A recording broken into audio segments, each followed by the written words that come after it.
मुंबई येथील दहशतवादी विरोधी पथकाने सोलापुरातील एका सोलापूर जिल्ह्यातील एका संस्थेवर कारवाई करून जवळपास 3 आरोपींविरुद्ध गुन्हा दाखल केलेला होता। त्यातील एका आरोपीला पोलिसांनी अटक केली, तर दुसरे 2 आरोपी हे फरार झाले, त्यामुळे त्यांना अटक करता आली नाही। या प्रकरणामध्ये ज्या आरोपीला अटक झाली त्या आरोपीने न्यायालयामध्ये जामिनाचा अर्ज, तर जे 2 फरार आरोपी आहेत त्यांनी अटकपूर्व जामिनाचा अर्ज दाखल केलेला होता। या खटल्याची पार्श्वभूमी अशी आहे की जी संस्था या ठिकाणी सोलापूर जिल्ह्यामध्ये नोंदणीकृत आहे असं दाखवलं गेलं, तर ती प्रत्यक्षात धर्मादाय आयुक्तांकडे ती NGO या ठिकाणी रजिस्टर नव्हती। त्या संस्थेनं एक साधं डीड या ठिकाणी, ज्या ठिकाणी आपण खरेदीगत करतो त्या ठिकाणी नोंदणी केलेलं होतं आणि त्याचा नंबर या ठिकाणी आम्ही ही संस्था रजिस्टर केलेली आहे असं दाखवून त्या संस्थेच्या माध्यमातून नागरिकांकडून मोठ्या प्रमाणात जवळपास 10,26 लाखापर्यंत रक्कम या सोलापूर जिल्ह्यातल्या संस्थेने गोळा केलेली होती। त्या संबंधित आरोपीकडे या ATSनं चौकशी केली असता जो आरोपी ताब्यात आहे त्याचा मोबाईल या ठिकाणी जप्त केलेला होता। त्याच्या मोबाईलमध्ये कितीतरी पाकिस्तानी नागरिकांचे नंबर सापडून आले। ही संस्था सुरू करण्यासाठी एक आंतरराष्ट्रीय स्तरावरची संस्था आहे की त्या संस्थेनं या संस्थेला जवळपास 8 लाख रुपयाची सुरुवातीला मदत केली होती आणि त्या 8 लाख रुपयावर ही संस्था चालू होऊन त्यांनी नागरिकांकडून जवळपास 10 कोटीच्या वर रक्कम जमा केली।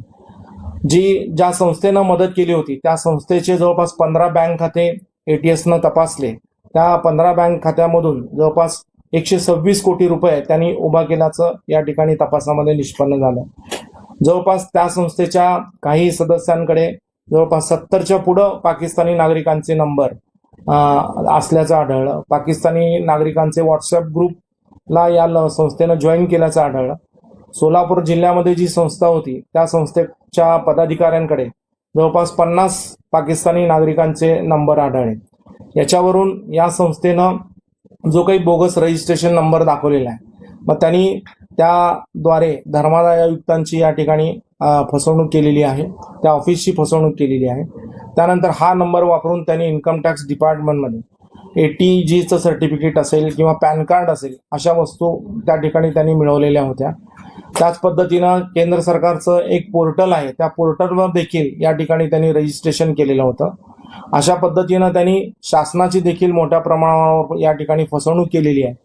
याची माहिती ATSला लागल्यानंतर त्यांनी या पद्धतीने याचा तपास केला आणि तपास सुरू असताना एक आरोपी अटक झाला। दुसरे 2 आरोपींना अटक करण्याच्या तयारीत असताना ते आरोपी पळून गेले आणि ही माहिती या संस्थेच्या पदाधिकाऱ्यांना किंवा या आरोपींना लागल्यानंतर त्यांनी त्यांच्या संगणकावरील याच्याशी रिलेटेड जो सगळा डाटा होता तो देखील या ठिकाणी डिलीट करण्याचा प्रयत्न केला। त्यामुळे या आरोपींच्या विरुद्ध फसवणुकीबरोबर त्यांनी सरकार पक्षाचा पुरावा नष्ट केलेला आहे अशी देखील कलम त्यांच्यावर लावण्यात आलेली आहे। सदर आरोपींनी जो पैसा या ठिकाणी उभा केलेला आहे NGOच्या माध्यमातून, त्यांनी व्हॉट्सअप ॲपद्वारे या ठिकाणी लोकांना देणगी देण्यास प्रवृत्त केलं आणि त्या माध्यमातून हा पैसा गोळा केला। निश्चितच या संघटनेचे जे काही पदाधिकारी असतील, अध्यक्ष, उपाध्यक्ष आणि सचिव, यांच्यावर सुरुवातीला या ठिकाणी गुन्हे दाखल झालेले आहेत। या लोकांनी याचा उपयोग हा निश्चितच यांची कनेक्टिव्हिटी ही या पाकिस्तानच्या नागरिकांची असल्यामुळं, पाकिस्तानच्या लोकांची असल्यामुळं, काही आंतरराष्ट्रीय दहशतवादी संघटनांच्या संदर्भात असल्यामुळं निश्चितच या पैशाचा उपयोग देशविघातक कृत्यांसाठी या लोकांनी केला जाऊ शकतो यांच्याकडनं, किंवा केलेला पण असेल, त्याचा तपास अद्याप सुरू आहे।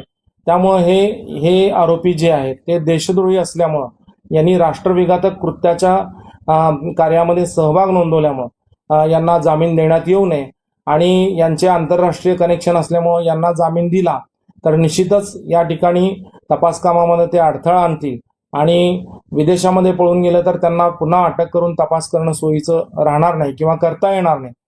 त्यामुळं त्यांचा एका आरोपीचा जामिनाचा अर्ज, तर दुसऱ्या 2 आरोपींचे अटकपूर्व जामिनाचे अर्ज फेटाळण्यात यावे अशी आम्ही न्यायालयाला विनंती केली आणि न्यायालयाने आमचा युक्तिवाद ग्राह्य धरून 3 आरोपींचे जामिनाचे अर्ज न्यायालयाने फेटाळून लावलेले आहेत. ही संस्था सुरू करण्यासाठी ज्यांनी फंडिंग केलं, जवळपास 8 लाख रुपये फंडिंग या संस्थेला केलेलं होतं. तर ती फंडिंग ज्या संस्थेने केलं त्या संस्थेची चौकशी केली, तर त्या संस्थेचे डायरेक्ट पाकिस्तानच्या, मी जसं मगाशी सांगितलं की जवळपास 70च्या पुढं पाकिस्तानी नागरिकांचे नंबर त्यांच्याकडून सापडले आणि त्या